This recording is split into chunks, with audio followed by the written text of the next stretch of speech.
आज ही Doubtnut app download करें। Doubtnut पर होगा अब आपके सभी मैथ्स, केमिस्ट्री, फिजिक्स और बायोलॉजी डाउट्स का सफाया। बस अपने क्वेश्चन की फोटो खींचो, उसे क्रॉप करो और तुरंत वीडियो सोल्यूशन पाओ। Download now. हेलो एवरीवन, हम पढ़ रहे हैं एक कहानी जिसका शीर्षक है आरोहण। और यह कहानी कक्षा 12 की पुस्तक अंतराल भाग 2 से ली गई है। अभी तक हमने इस कहानी के 3 भाग पढ़ लिए हैं और यह कहानी संजीव जी के द्वारा लिखी गई है। अभी तक हमने इस कहानी में जाना है कि लेखक ने बताया कि किस प्रकार से जो समतल स्थान होते हैं, तो समतल स्थानों की तुलना में जो पर्वतीय प्रदेश होते हैं, मतलब जो लोग पहाड़ों पर रहते हैं, और तो उनका जीवन किस प्रकार का होता है। तो इसीलिए लेखक ने इस कहानी में बताया है कि समतल स्थानों की तुलना में पर्वतीय प्रदेशों का जीवन अधिक कठिन, अधिक जटिल, अधिक दुखद और अधिक संघर्षमयी होता है। तो हमने बहुत सारी जगह देखा होगा कि किस प्रकार से जो हिल स्टेशन होते हैं, जो पहाड़ी इलाके होते हैं, वहाँ का जीवन यापन कितना कठिन होता है। तो अब हम पढ़ेंगे। आगे लिखा है, अरे वो देख, भूप तो इधर ही आ रहा है। किसी प्रोण की आवाज आई तो उस दिशा में सबकी नजर मुड़ गई। तो अभी तक हमने इसके 3 भाग में पढ़ा था कि जो रूप सिंह 11 वर्ष बाद अपने गांव माही वापस लौटकर आया है और उसके साथ शेखर कपूर भी हैं, जो कि एक आईएएस ट्रेनी है, मतलब वो आईएएस की ट्रेनिंग कर रहे हैं। तो जो रूप सिंह के साथ उसके गांव को देखने के लिए आए हुए हैं। अब जब रूप सिंह अपने गांव आता है तो उसे वहां पर पता चलता है कि भूस्खलन की दुर्घटना में उसके माता पिता और उसका घर अब पूरी तरीके से उजड़ चुका है और उसके परिवार में अब कोई भी नहीं बचा हुआ है। तो रूप सिंह पूछता है कि उसके जो बड़े भाई थे भूप सिंह, क्या वो अभी भी जीवित है या नहीं। तो वो काका, जो वृद्ध व्यक्ति जो उससे मिलता है, वो उसे बताता है कि हाँ, तुम्हारे भाई जीवित हैं, लेकिन वो अब किसी से बात नहीं करते और वो बहुत ऊपर ऊपरी पहाड़ी पर निवास करते हैं। तो अब लेखक ने आगे बताया है कि किस प्रकार से जो भूप सिंह जी होते हैं वह रूप सिंह से मिलने आते हैं और वो अपने भाई को देखकर कितने ज्यादा प्रसन्न होते हैं। अरे वो देख, भूप तो इधर ही आ रहा है। किसी प्रोण की आवाज आई तो सबने देखा कि भूप सिंह तो इधर ही, मतलब नीचे पहाड़ पर ही आ रहा है। पहली नजर में वह पूरा का पूरा नहीं दिखा। पांव किसी डिब्के की ओट में थे, सिर किसी डाल की ओट में। सिर्फ उसके हाथ और बीच के अंश ही दिख रहे थे। पता नहीं उसका मायावी कद अंदर जमीन में कितनी गहराई तक गया था और आसमानों में ऊपर कितनी ऊंचाई तक। तो लेखक संजीव जी ने हमें यहाँ पर बताया है कि जो पहाड़ी जितने भी लोग होते हैं वह पहलवान किस्म के व्यक्ति होते हैं। उनका कद काठी, मूछी पूरी, मतलब लंबे चौड़े शरीर के वो होते हैं। तो लेखक ने यहाँ पर बताया है कि जब भूप सिंह नीचे आ रहे थे, नीचे वाले पहाड़ पर आ रहे थे, तो वो किसी को पूरे नहीं दिखाई दे रहे थे और उनको देखकर ऐसा लग रहा था जैसे कोई मायावी शक्ति यहाँ पर आ रही है। धीरे धीरे चलकर वह सामने आया तो वह कतई असाधारण नहीं लगा।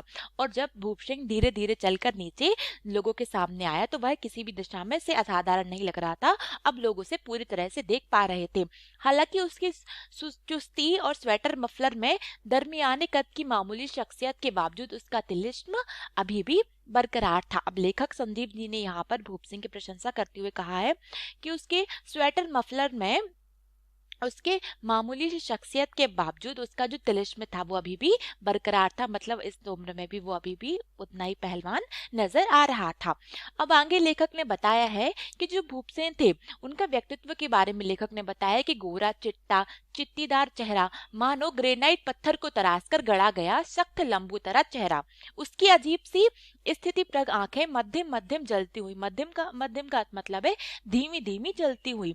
भौहों पर कटे का निशान वही है, बिल्कुल वही।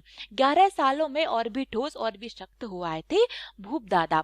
तो हमने अपने पहले वीडियो में देखा था कि जब लेखक ने कि जब रूप से था वह शेखर कपूर को बताता है कि उसके भूप दादा, मतलब उसके बड़े भाई का किस प्रकार के थे। तो आगे लेखक ने यही बताया है कि जो उनके व्यक्तित्व की प्रशंसा करते हुए कहा है कि वो अभी भी बिल्कुल वैसे ही लग रहे थे और अब वो और भी ज्यादा कठोर और मजबूत दिखाई दे रहे थे। अब जो रूप सिंह है वो अपने बड़े भाई भूप सिंह को जाकर देखता है और बहुत प्रसन्न होता है और कहता है, दादा, रूप जा झुका भूप के कदमों में, मैं रूप हूँ तुम्हारा भगेड़ा भाई। भगेड़ा का मतलब है कि जो अपना घर छोड़कर भाग गया था, इसीलिए रूप सिंह को यहाँ पर भगोड़ा की उपाधि दी गई है।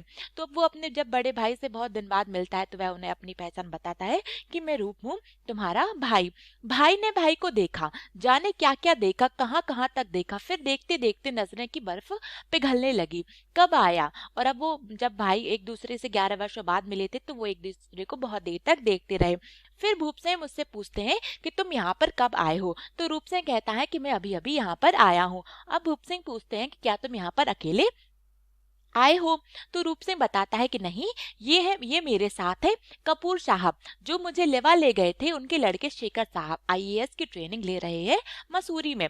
अब जो रूप सिंह होता है वह शेखर कपूर का परिचय भी रूप सिंह से करवाता है और उन्हें बताता है कि यह वही क- कपूर साहब के बेटे हैं जो मुझे यहाँ से पर्वतारोही प्रशिक्षण के लिए अपने साथ मसूरी ले गए थे। अब जो शेखर था तो शेखर ने हाथ जोड़कर भूप सिंह को नमस्कार किया, लेकिन भूप ने कोई उत्तर नहीं दिया। वहां त्रिलोक दादाजी समेत गांव के ढेर सारे लोग थे, मगर वह जैसे शिलाओं के बीच खड़े हुए थे।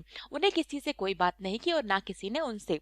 तो लेखक ने यहाँ पर बताया कि किस प्रकार से जो भूप सिंह थे वह अपने पूरे परिवार, पूरे समाज से पूरी तरह कट चुके थे और वह उन सबसे दूर एक बहुत ऊंचे पहाड़ पर जाकर रहने लगे थे। अब आगे लिखा है भुइला। भुइला का मतलब होता है भैया, चल यार घर चलते हैं, कहकर उन्होंने दोनों के बैग कंधे पर डाल लिए और बिना उनकी सम्मति का इंतजार किए इधर उधर नजरें डाले वापस मुड़ गए। और अब जो भूप सिंह जी जो हैं, अब वो रूप सिंह और शेखर कपूर को अपने साथ अपने घर पर ले जाते हैं। शेखर ने धीरे से एक रूप के कान में कहा, गोया यह माही हमारा बेस कैंप था और हिमांग हमारा डेस्टिनेशन। रूप ने होठों पर उंगली रखकर उसे चहल करने से मना किया। अब जो रूप शेखर कपूर पूछते हैं कि हमारा ये जो माही था, यहाँ पर हम रहने वाले थे, मतलब ये हमारा बेस कैंप था और हम उस हिमांग पर्वत पर चढ़ने वाले थे। डेस्टिनेशन मतलब हमारी मंजिल थी वही हिमांग पर्वत, जहाँ पर अब भूप सिंह का घर था। ऊंची हिमांग की तलहटी में छोटे से भूखंड पर बसा वह गांव किसी आदम गांव सा लग रहा था। अब लेखक ने यहाँ पर भूप सिंह का जो गांव था, गांव ही क्या, उसको वहां पर सिर्फ भूप सिंह का ही घर था, इसीलिए लेखक ने बताया है कि सबसे मतलब उस जगह का माही गांव का जो सबसे ऊंचा पर्वत था जिसका नाम था हिमांग, वहां पर भूप सिंह निवास करता था। खड्ड झाड़ झक्काड़, बगल में बहती शूपे नदी का शोर, बीच बीच में बादल के टुकड़े आ जा रहे थे जिनसे आंख में चौली खेलता उनका वजूद फिर से मायावी लगने लगा। कभी कभी तो भ्रम होता कि बादल तैर रहे हैं या वे। यहाँ पर लेखक ने पहाड़ी एरिया के बारे में हमें बताया है कि पहाड़ों पर ऐसा लगता है कि जैसे बादल उनसे आंख में चोली कर रहे हैं, और कभी कभी तो लगता है कि या तो बादल तैर रहे हैं या खुद लोग ही तैर रहे हैं, क्योंकि लोग इतने ऊंचाई पर होते हैं कि उन्हें लगता है कि वो बादल को बहुत नजदीक से देख पा रहे हैं। अब हिमांग पर्वत पर चढ़ने के लिए चढ़ाई शुरू हो गई थी। प्रायः खड़ी चढ़ाई, पहले तो पेड़ और पत्थरों के सहारे चढ़ते रहे वे, फिर रुक गए। अब तो चूंकि जो भूपसेन थे उनका घर बहुत ही ऊंचे पर था जिसका नाम था हिमांग, तो अब वहां से उनके लिए हिमांग की चढ़ाई उन्होंने शुरू कर दी। तो शुरुआत में उन्होंने पेड़ और पत्थरों के सहारे से वो पहाड़ पर चलते रहे, लेकिन फिर वो एक जगह आकर थक गए थे। अब भूप सिंह ने देखा कि वो दोनों अब यहाँ पर आकर थक गए हैं, तो वो पूछते हैं, क्या हुआ भाई, आगे नहीं चढ़ पा रहे हो? भूप ने ऊपर से पूछा। बस इतना भर पहाड़ीपन बच गया रे, फिर से नीचे उसके पास है। अब जो भूप सिंह होते हैं वह रूप सिंह से पूछते हैं, क्या हुआ, तुम ऊपर नहीं चढ़ पा रहे हो क्या? तुम्हारे अंदर बस इतना ही पहाड़ीपन बचा रह गया है? उन्होंने गले के मफलर की मजबूती परखी और उसे कमर में बांधकर दोनों छोरों को दिखाते हुए कहा, भूला, ले इसे पकड़ ले। अब जो भूप सिंह जी होते हैं वह देखते हैं कि उनका जो छोटा भाई है वह ऊपर नहीं चढ़ पा रहा है, मतलब वह हिमांग पर्वत की तरफ नहीं चढ़ पा रहा है, इसलिए वह अपने छोटे भाई से कहते हैं, क्या हुआ कि तुम्हें सिर्फ इतना बस पहाड़ी बनाता है? और फिर उन्होंने अपने गले से मफलर को उतारा और मफलर को कमर में बांधकर दोनों छोरों को दिखाते हुए अपने भाई से कहते हैं कि लो तुम इसे पकड़ लो, मैं स्वयं तुम्हें आगे ऊपर पर्वत पर ले जाऊंगा। फिर उन्हें ने शेखर की ओर देखा जो और भी नीचे खड़े हाँफ रहा था। पहले इसे चढ़ा ले फिर आपको। शेखर ने हामी भरी और भूप सिंह जी कहते हैं कि अब ऊपर हिमांग पर्वत पर पहले मैं रूप सिंह को चढ़ा दूं, फिर मैं तुम्हें भी लेने आ जाऊंगा। अब भूप से आगे आगे चढ़ रहे थे, उनकी कमर में बंधे मफलर के छोर को पकड़े पकड़े रूप पीछे पीछे। अब यहाँ पर लेखक संजीव जी ने बताया कि जो पहाड़ी जो लोग होते हैं वह कितने शक्तिशाली और बलशाली होते हैं, कि वो किस प्रकार से अपने पीठ पर अपनी कमर में मफलर को बांधकर अपने छोटे भाई को भी पहाड़ पर चढ़ा रहे थे। तो आगे लिखा है कि अब जो भूप सिंह थे वह आगे आगे चढ़ रहे थे और रूप सिंह को वो अपने साथ पहाड़ पर ले गए। बाप रे, बिना किसी आधुनिक उपकरण के सिर्फ पेड़ों पत्थरों के नाम मात्र के सपोर्ट पर शरीर का संतुलन बनाते हुए चढ़ना, बीच बीच में रुककर हिदायत भी देते जाना, देख ए थई मजबूती से पकड़ के राखी। इन तीन हवा में गैलगिर सूपिन में। मतलब इसका अर्थ होता है कि देखो, इसे मजबूती से पकड़े रखो, ऐसा ना हो कि जा तुम यहाँ पर जो शूपिन नदी बह रही है तुम उसमें जा गिरो। तो लेखक ने हमें यहाँ पर बताया है कि जो पहाड़ी लोग होते हैं वह बिना किसी आधुनिक उपकरण की मदद लिए वो पहाड़ों पर कितनी सफलतापूर्वक चढ़ाई कर लेते हैं। और वो साथ ही साथ जो भूप से हैं वो अपने छोटे भाई को बताते हैं कि तुम इसे मतलब इस मफलर को मजबूती से पकड़े रहना, वरना ऐसा ना हो जाए कि तुम इस सूपे नदी में गिर जाओ। अब जो भूप दादा थे, तो भूप दादा सांप थे, छिपकली थे, वन मानुष थे या रोबोट। अब रूप सिंह के मन में एक बात चल रही है कि जो भूप दादा है वह सांप है या छिपकली या वन मानुष है या एक रोबोट या एक मशीन है, कि वो बिना किसी यंत्र की सहायता से वो पहाड़ पर आसानी से चढ़ रहे हैं। वह जिस धैर्य, आत्मविश्वास, ताकत और कुशलता से मांसपेशियों और अंगों का नायाब उपयोग कर रहे थे, वह उसके लिए हैरत की चीज थी। अब लेखक ने यहाँ पर भूप सिंह की प्रशंसा करते हुए बताया है कि भूप सिंह जिस धैर्य से, जिस आत्मविश्वास से, जिस ताकत से और अपनी मांसपेशियों और अंगों का नायाब उपयोग कर रहे थे और अब पहाड़ पर आसानी से चढ़ रहे थे, यह सब रूप सिंह के लिए हैरत की बात थी। फिर अकेले का भार मात्र होता तो भी एक बात होती। अब लेखक ने यहाँ पर लिखा है, अगर भूप सिंह को अकेले ही पहाड़ पर चढ़ना होता तो एक बात अलग थी, बल्कि वो तो अपनी पीठ पर अपने भाई को लेकर पहाड़ पर चढ़ाई कर रहे हैं। मतलब वो कितने बलशाली और शक्तिशाली होंगे कि उन्हें बिना किसी उपकरण की सहायता के वो आसानी से पहाड़ों पर चढ़ रहे हैं। वह तो खुद के साथ साथ उसे भी खींच लिए जा रहे थे। 12 वर्ष पहले ठीक इसी तरह ढलान के ऊपर ले आए थे उसे। घंटे भर लगे ऊपर पहुंचने में। उन्होंने वहां से किसी को आवाज दी, शायद उन लोगों के आने की सूचना।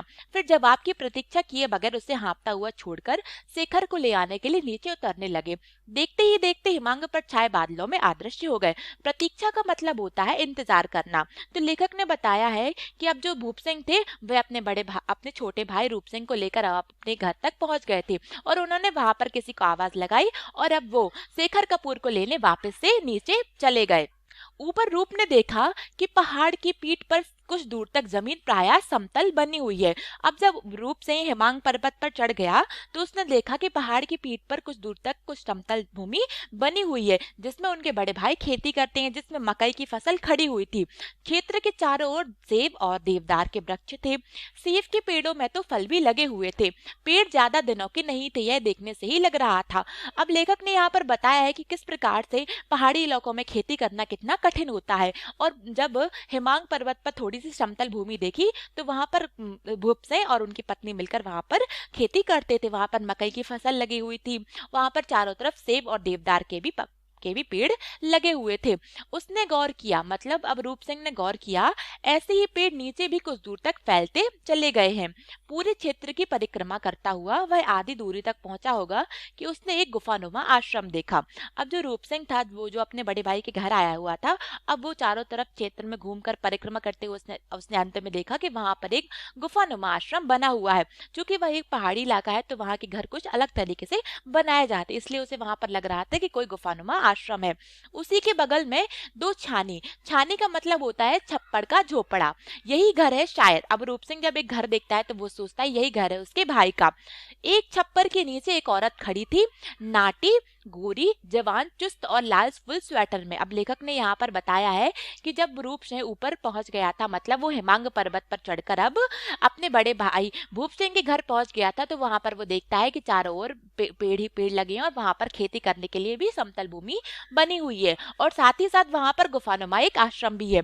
और वहां पर वह देखता है कि वहां पर एक औरत खड़ी हुई है जिसका रंग रूप, जिसके व्यक्तित्व के बारे में बताया गया है कि वह नाटी मतलब छोटे कद की है, गोरी है, जवान और फुल लाल स्वेटर पहने हुए है। वह उसे हैरानी से घूर रही थी। अब जो औरत है वह रूप सिंह को हैरानी से घूर रही थी क्योंकि उस औरत ने कभी यहाँ पर किसी व्यक्ति को नहीं देखा था और ना ही उसे अपने पति के छोटे भाई के बारे में कुछ पता था।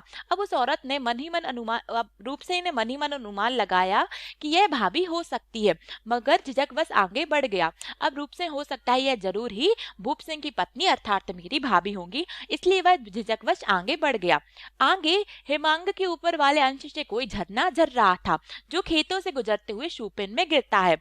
अब लेखक ने यहाँ पर बताया कि जो हिमांग पर्वत है, तो हिमांग पर्वत से हम सभी जानते हैं कि पहाड़ों से झरने निकलते हैं। तो आगे हिमांग के ऊपर वाले अंश से कोई झरना गिर रहा था जो कि खेतों से गुजरते हुए, मतलब वहां पर जो समतल भूमि में जो खेत थे तो वहां खेतों से गुजरते हुए शूपे नदी में गिर रहे थे।